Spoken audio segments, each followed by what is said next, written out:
Buenos días, buenas tardes, buenas noches, dependiendo del tiempo y disposición que tengas de ver y escuchar esta videocharla. En esta sesión te voy a hablar acerca de la ética y protección de los seres humanos que participan como sujetos de estudio, que así se les denomina, en investigaciones de ciencias humanas y de la conducta. Resumido, la protección de los informantes. Acompáñame. La integridad y la conducta responsable en la investigación comprende el conocimiento y atención en varias áreas. 1. Protección de seres humanos y animales. 2. Manejo de la información. 3. Mentoría. La mentoría se refiere a la asesoría o al apoyo en una persona que investigue o en una persona especializada en el área que estás realizando la investigación. Número 4, revisión de pares, revisión de personas expertas o intercambio con otros compañeros que también están realizando investigación. 5, colaboración. 6, autoría y propiedad intelectual. 7, conflictos de interés. Conflictos de interés se refiere a que tú de alguna manera estés relacionado con el tema o te afecte porque personalmente en tu familia tienes algún caso que se relacione. A eso se refiere conflictos de interés. Vamos a iniciar por el trasfondo histórico. Ya habíamos visto un poquito de este trasfondo histórico. Vamos a ver los antecedentes más importantes. Los experimentos de la Alemania nazi.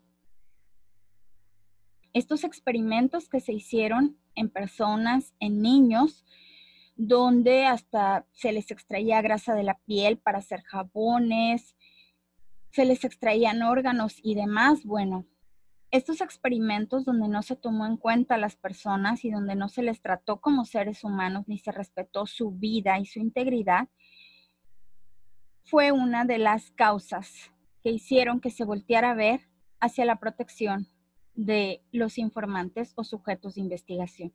Te recomiendo que veas este video de Joseph Mengele, el doctor Muerte. Es muy cortito y te vas a poder dar cuenta.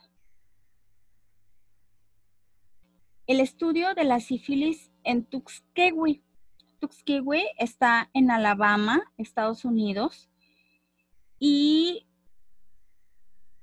este experimento fue un estudio sin pedir consentimiento.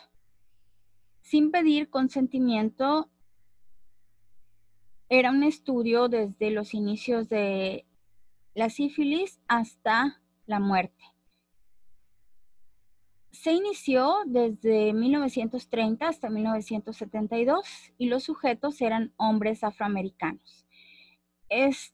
Tuskegee es una localidad en la región sureña de Estados Unidos, en Alabama, en donde pues sabemos que la población es afroamericana, no se respetan sus derechos hasta el día de hoy, y entonces pues se hicieron estos experimentos. A principios de los 40 se descubre que la penicilina es efectiva para el tratamiento de la sífilis. Pero mientras, pues, ¿qué pasó? Este experimento se hizo en el condado de Macon, en Alabama, Estados Unidos. Este experimento se hizo porque la sífilis en 1932 se había convertido en una epidemia en las comunidades del sur rural de Estados Unidos. Por ello, las autoridades del sistema de salud estadounidense deciden crear un programa especial de tratamiento en el hospital de Tuskegee, el único hospital para negros que existía entonces. Y de ahí, pues se sabe que murieron cerca de 80 personas. Se utilizó como conejillos de India 600 aparceros, los que trabajaban en las parcelas, afroamericanos. 28 participantes en un inicio fallecieron. Otros 80 fueron el total de lo que se menciona, si son cifras reales, no conocemos cifras reales. Otros 100 fallecieron de complicaciones relacionadas con la sífilis y 40 mujeres al final del experimento habían sido infectadas y 19 niños habían nacido con la enfermedad. El experimento se pone en marcha cuando no existía ningún tratamiento fiable para la sífilis, tan solo algunos mecanismos que causaban fuertes efectos secundarios y que la utilidad no estaba demostrada. El objetivo era entender mejor el funcionamiento de la enfermedad y el Servicio Público de Salud y el Instituto Tuskegee decidieron estudiar durante un periodo de 6 a 8 meses la población infectada que habitaba en el condado de Macon y posteriormente tratarlos con los medicamentos disponibles. Con lo que no contaban por aquel entonces es con que iban a terminar engañando, enfermando y despreciando a decenas de los estadounidenses más desfavorecidos. Imagínense la situación. Esto es otro foco. Continuemos. Experimentos en Guatemala, 1946-1948, titulares de las noticias en 2010. Estados Unidos contagió deliberadamente enfermedades a cientos en Guatemala. Estados Unidos pide perdón por los experimentos inmorales en Guatemala. Igual, continuando y experimentando con enfermedades venéreas, se van a Guatemala y contagian a muchas personas. Y después, pues, se descubre esto y piden perdón. Otro foco. Entonces empieza a surgir en 1946, debido a las acciones anteriores, el Código de Nuremberg, que ya lo vimos.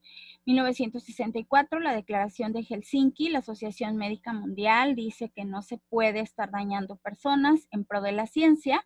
En 1974, la Ley Nacional de Investigación en Estados Unidos. En 1979, el informe Belmont, con los principios éticos y guías para la protección de seres humanos sujetos de investigación. En 1993, las normas del Consejo de Organizaciones Internacionales de las Ciencias Médicas, CIOMS. En 2005, la Declaración Universal sobre Bioética y Derechos Humanos de la UNESCO. Principios éticos, informe Belmont. El respeto a las personas, donde la autonomía individual, el respeto a su opinión, la protección a las personas con limitada autonomía, es decir, aquellas personas que tienen una discapacidad intelectual, los niños que no pueden decidir por sí mismos, o las personas de muy avanzada edad que tampoco ya tienen capacidad de decisión.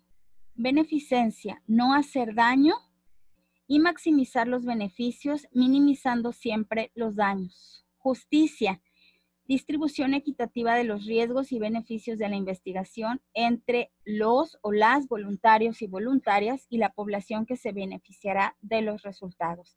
Es decir, siempre buscar más beneficios que daños. Principios éticos, Declaración Bioética y Derechos Humanos de la UNESCO. Dignidad humana y derechos humanos, beneficios y efectos nocivos, autonomía y responsabilidad individual, consentimiento, personas carentes de la capacidad de dar su consentimiento, respeto de la vulnerabilidad humana y la integridad personal, privacidad y confidencialidad, igualdad, justicia y equidad, no discriminación y no estigmatización, respeto de la diversidad cultural y del pluralismo, solidaridad y cooperación, responsabilidad social y salud, aprovechamiento compartido de los beneficios, protección de las generaciones futuras, protección del medio ambiente, la biosfera y la biodiversidad. Entonces, ¿cómo se define la investigación? Como un estudio sistemático, incluyendo el desarrollo del estudio, las pruebas y evaluaciones. Es diseñado para aportar o acrecentar el conocimiento generalizable. Un sujeto humano es un individuo vivo del cual una investigador o investigadora, ya sea profesional o estudiante, que conduce a una investigación, obtiene información a través de intervención o interacción con el individuo o información privada identificable directa o indirecta. Es decir, es aquel sujeto del cual voy a obtener información. Ejemplos de dónde intervienen estos sujetos y de dónde realizamos las investigaciones. ¿Por qué medios? Con entrevistas, con encuestas, con grupos de discusión, con observación de conducta pública o privada, con pruebas de medicamentos, con análisis de expedientes, banco de datos, especímenes biológicos, etc. ¿Cuáles son las responsabilidades de los investigadores o investigadoras? Proteger los derechos y procurar el bienestar de los o las participantes incluye el tomar adecuadamente el consentimiento informado, cumplir con las disposiciones aplicables del recinto y de los lugares donde se llevará a cabo la investigación, adiestrarse y adiestrar al personal clave de la investigación, solicitar la revisión correspondiente antes de las fechas límites iniciales, renovaciones y modificaciones, es decir, que esta investigación esté aprobada y conocida por todas las personas a las cuales se les va a aplicar, incluidas instituciones y sujetos humanos que participan. Informar cualquier conflicto de interés, ya dijimos que el conflicto de interés es una relación personal o que de alguna manera estemos involucrados con la temática. Informar cualquier daño, incidente o problema anticipado o inesperado, no callarnos. Notificar a las asociaciones o comités la terminación de la investigación que se autorizó. Es un deber dar el informe final y las posibles soluciones o recomendaciones. Responsabilidades de supervisores o supervisoras de investigaciones en estudiantes. Los o las supervisores o supervisoras, consejeros, consejeras, directores, directoras de tesis, disertación u otro proyecto de investigación sujeto a revisión tienen la responsabilidad de orientar a sus supervisados o supervisadas sobre las políticas institucionales para la protección de los seres humanos que participen en la investigación como sujetos de estudio. Evaluar, avalar y firmar las solicitudes de revisión de sus supervisados o supervisadas. Mantenerse informados o informadas acerca de las modificaciones que se realicen a los protocolos como resultado de los procesos de revisión. No aprobar una tesis, disertación u otro proyecto de investigación conducente a grado académico si su supervisado o supervisada no ha cumplido con las disposiciones de las revisiones y protocolos autorizados. Es decir, el compromiso de quienes estamos al frente de departamentos, de coordinaciones que tienen que ver con investigación o de alumnos es muy grande. No podemos aprobar un proyecto que no cumple, porque en lugar de beneficios podemos causar daños. Riesgos. En todo proyecto de investigación hay riesgos. El riesgo de probabilidad de daño o perjuicio físico, psicológico, social, económico o legal que suceda como resultado de la participación en una investigación puede variar desde mínimo a significativo. Se recomienda que siempre se busque el riesgo mínimo, que es la probabilidad y la magnitud de daño o incomodidad que se encuentran normalmente en la vida diaria o en exámenes médicos o psicológicos rutinarios de personas saludables. Ese riesgo mínimo es lo que puede ocurrir hasta en un examen de rutina que nos vayamos a hacer. Algunos de los posibles riesgos que se puede enfrentar o con los que se puede enfrentar un participante son incomodidad emocional, mental o física, coerción o influencia excesiva o indebida, daños físicos, pérdida económica, invasión de la privacidad. La ocurrencia de una brecha en la confidencialidad se refiere a la divulgación voluntaria o involuntaria de información privada identificable. Esta divulgación podría afectar al participante en su reputación personal, profesional o social, estigmatización, su capacidad para obtener o mantener un empleo y su responsabilidad o situación legal, civil o criminal. Esto nos menciona que si nosotros revelamos información o divulgamos cosas que los sujetos humanos que participan en la investigación nos están dando, Podemos dañar en reputación personal, profesional o social que lo estigmaticen, en la capacidad para obtener o mantener un empleo, o en la situación legal, civil o criminal de una persona. Así que tenemos que tener mucho cuidado y ser muy responsables, actuar con integridad. Continuamos. Privacidad, confidencialidad y anonimato. Privacidad, potestad de la persona para decidir sobre el acceso a su persona o a su información. Confidencialidad, manejo de la información que provee una persona con la expectativa de que su identidad o información personal no será divulgada. Anonimato, la identidad de la persona no puede ni debe darse a conocer ni directa ni indirectamente. Los límites a la confidencialidad, hay leyes, hay metodologías, hay objetivos, entre otras cosas. Hay investigaciones cuyo interés es dar a conocer la identidad de los o las participantes. Ahí tenemos que distinguir cuando es una investigación que trata temas que no son estigma, que no son temas tabú, que no son delicados, pues lo que quieres es dar a conocer. ¿Para qué? Para que esa persona sea muestra o sea ejemplo. Hay que saber cuáles son esos límites.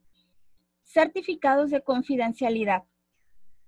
Protegen al investigador o investigadora de revelar información sensitiva, identificable de los o las participantes. Estos certificados son muy importantes porque me deslindan a mí como investigador de que si algo sale, pues yo no fui, fue alguna otra persona que está involucrada en esa investigación. Llegamos a un tema que es un punto a tocar de mucho cuidado y un punto álgido que luego a muchos no les gusta escuchar. Investigaciones con menores de edad. Son poblaciones especiales o vulnerables. Un menor de edad es una persona que no ha cumplido los 21 años de edad y deben dar su asentamiento o consentimiento para participar en la medida que su raciocinio lo permita. Se requiere el permiso o consentimiento de ambos padres, madres o tutores o tutoras legales. Y bajo ningún motivo se deben mostrar rostros ni fotografías de los menores de edad. Ni siquiera cuando ustedes van a hacer trabajos, intervenciones, deben mostrar rostros de los menores de edad. A los que tengo en Face se pudieron dar cuenta que publiqué un trabajo de uno de mis alumnos de la secundaria y le quité el rostro. No era algo malo, no era algo que lo pudiera dañar, sin embargo no tengo por qué exhibir porque es un menor de edad. Entonces hay que tener cuidado. Consentimiento informado. Usualmente comprende un documento llamado hoja de consentimiento informado que contiene la información discutida y cuya firma por parte de él o la voluntaria o voluntario certifica su consentimiento. Esto es un proceso estándar de toma de consentimiento informado. El asentimiento se le solicita a las personas con limitaciones cognitivas o legales para dar su consentimiento. Un ejemplo, a los menores de edad. Esto no es si quiero. A un menor de edad, a una persona con limitaciones cognitivas o legales, debo de tener el consentimiento informado, si no, no puedo realizar ninguna investigación. Criterios para autorizar un protocolo de investigación. Los riesgos a los participantes deben de considerarse y minimizarse. Los riesgos son razonables en proporción a los beneficios anticipados. La selección de los participantes es equitativa. El proceso de la toma del consentimiento informado se realizará y es documentado adecuadamente. Y siempre debemos evaluar el proceso de toma de consentimiento informado, incluyendo si la información cumple con los elementos requeridos en una hoja de consentimiento informado. Dilemas éticos. Son situaciones que implican un conflicto interno donde la persona en cuestión se pregunta, de acuerdo a su ética y moral, lo que está bien o mal. ¿En dónde está el dilema ético? El dilema está en si se puede resolver una situación, aunque esto conlleve la falta a la propia ética y valores morales. En cualquier ámbito de la vida, los dilemas éticos tienen distintas alternativas para resolverse. Sin embargo, cada una de las opciones se inclinará a favorecer un principio distinto. Esto significa que al hacerlo, otros principios o valores morales de personas se verán afectados de forma negativa. Pero, ¿qué estamos diciendo? Que en los dilemas éticos siempre habrá afectaciones.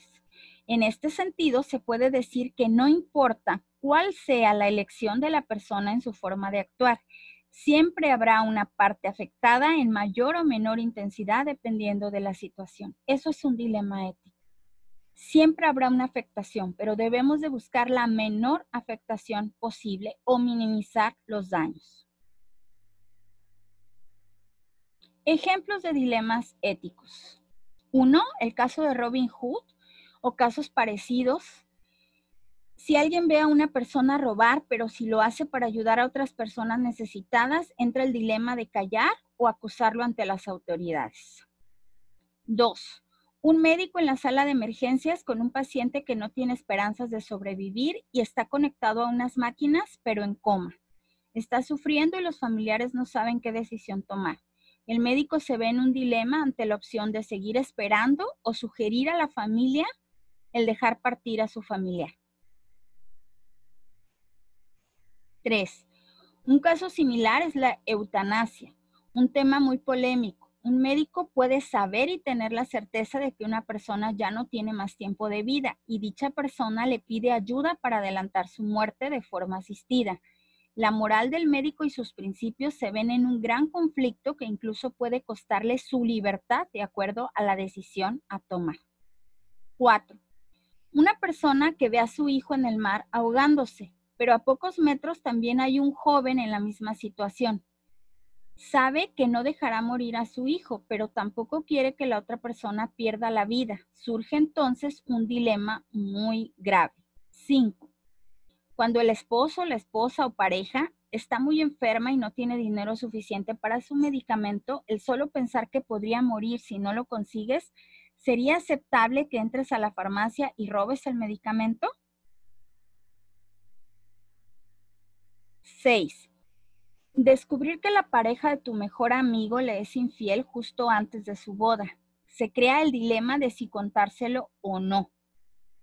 7. Ahorrar para comprar un objeto que mejorará tu manera de trabajar e ingresos de tu familia, pero a un familiar se le ha presentado un problema medianamente grave. ¿Le prestarías el dinero? 8.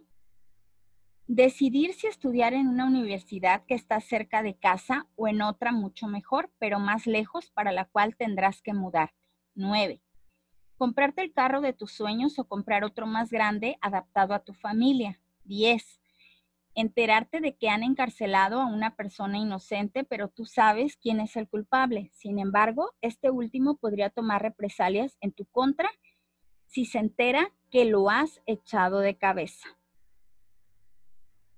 Como podemos ver, en todo esto hay implicaciones. Siempre hay daño, pero se debe de minimizar el daño. Recomendación. Antes de realizar la actividad acerca de los dilemas éticos, te propongo ver este video para que te quede un poquito más claro. Actividad 1. Resuelve los siguientes dilemas éticos. Plantea los valores y las posibilidades para tomar las decisiones. Recuerda, deberás hacerlo considerando la menor afectación posible para las partes. Eso siempre es lo que debemos hacer. Primer dilema ético. Unos padres llevan al psicólogo a un niño de 3 años porque es muy inquieto y nada obediente, solicitándole que desarrolle un programa para que les obedezca más. Planificar y ejecutar el programa sin antes haber valorado si las peticiones de los padres responden a las necesidades e intereses del niño. Tendrás que resolver ese dilema ético. Recuerda, minimizando los daños. Segundo dilema ético. Recomendar psicoterapia de larga duración a niños con diversos trastornos. a pesar de que sea notorio que existen diversos tratamientos para tales problemas que son eficaces y que duran un periodo de tiempo más breve. Piensa. Tercer dilema ético. Utilizar como sujetos experimentales para una investigación a personas en situación de vulnerabilidad, como puedan ser niños, prisioneros o discapacitados intelectuales. Cuarto dilema ético. Que un psicólogo ejerza su profesión si padece alguna dependencia a sustancias de tráfico ilegal y que dañan su salud y pensamientos coherentes. Se pone cada vez más difícil, ¿no? Continuemos. Quinto dilema ético. Preparar psicológicamente a un deportista para que tenga como único objetivo ganar por encima de todo. De salud, de familia, de causar daño a otros. Sexto dilema ético. Que un psicólogo realice estudios y dinámicas para manipular y explotar a los trabajadores de cierta empresa. Continuemos. Séptimo dilema ético. Un joven de 18 años que se presenta ante el psicólogo para interesarse por la forma en que murieron su padre y su madre. En los ficheros o archivos del psicólogo está la historia de su desarrollo aportada por sus tíos. Este fichero o archivo incluye el dato, desconocido para el joven, de que su madre había sido asesinada por su padre, quien a continuación se había suicidado. El psicólogo decide informar al joven estos datos. ¿Ético o no ético? ¿Cómo minimizo el daño? Piénsalo. Seguimos. Octavo dilema ético. Aprobar a un alumno en una asignatura final, podría ser la tesis, a pesar de saber que no cumple con los requisitos para ser un buen profesionista. ¿Lo harías? ¿No lo harías? ¿Pensarías que lo repruebe la vida? Y luego, si no es buen profesionista, situaciones difíciles. Sigamos. 9. Trabajar para un candidato político enseñándole técnicas de manipulación, persuasión y sometimiento contra otros seres humanos. Necesito dinero. Como psicólogo dando terapias no gano mucho y el candidato me está ofreciendo. ¿Lo hago o no lo hago?